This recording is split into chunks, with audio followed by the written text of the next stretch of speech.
মাদারীপুরের কৃষকরা এখন আধুনিক পদ্ধতি ব্যবহার করে আগাম শীতকালীন সবজি চাষ ও ফসল পরিচর্যায় ব্যস্ত সময় পার করছেন। চরাঞ্চলের বিস্তীর্ণ জায়গা জুড়ে দেশীয় শীতকালীন নানান শাকসবজির সমারোহ।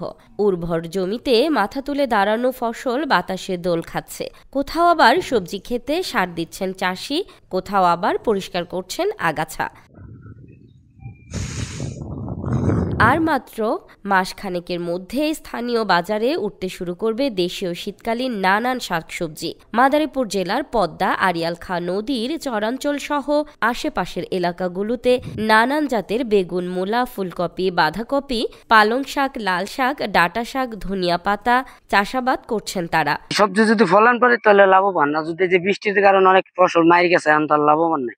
মনে হচ্ছে মারি গেছে, এখন তার লাভবান দেখা যায় লস। কফি, তারপরে এই যে মূলা, তারপরে আপনার মিষ্টি কুমড়া, মানে এই সমস্ত ইত্যাদি, সামনে বেগুন, কালো বেগুন, সাদা বেগুন, 3-4 আইটেমের বেগুন আর কি আমরা উৎপন্ন করব।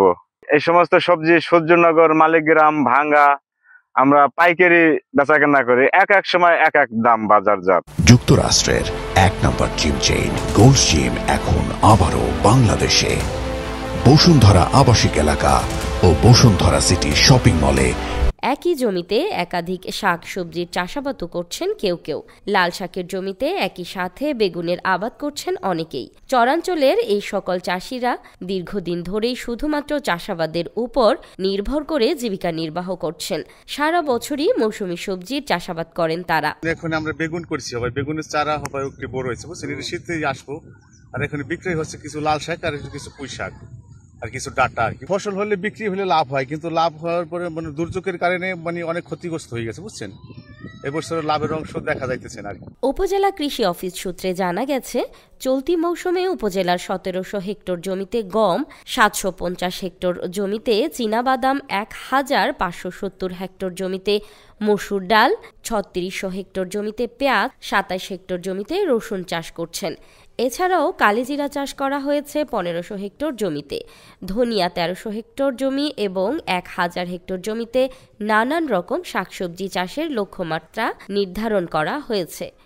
আমাদের তো মেনলি বড় সিজনে হয় হলো ধানটাই মেনলি হয়, আর সবজি আর মশলা জাতীয় ফসলটা বেশি ভালো হয় এই অঞ্চলে মাদারীপুরে। সেটা হলো ধনিয়া, তারপরে কালো জিরা, পেঁয়াজ। আর রবি শস্যের মধ্যে সবজি আবাদে ধাপ পদ্ধতি এবং সার্জন পদ্ধতিতে কিছু চাষ হয়।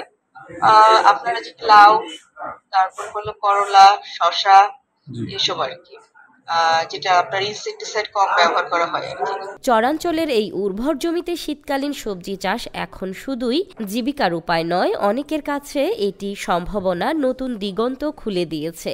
প্রকৃতির অনুকূল আবহাওয়া আর ন্যায্য বাজার মূল্য পেলে চাষিরা আরও বেশি উৎসাহিত হবেন শাকসবজি উৎপাদনে।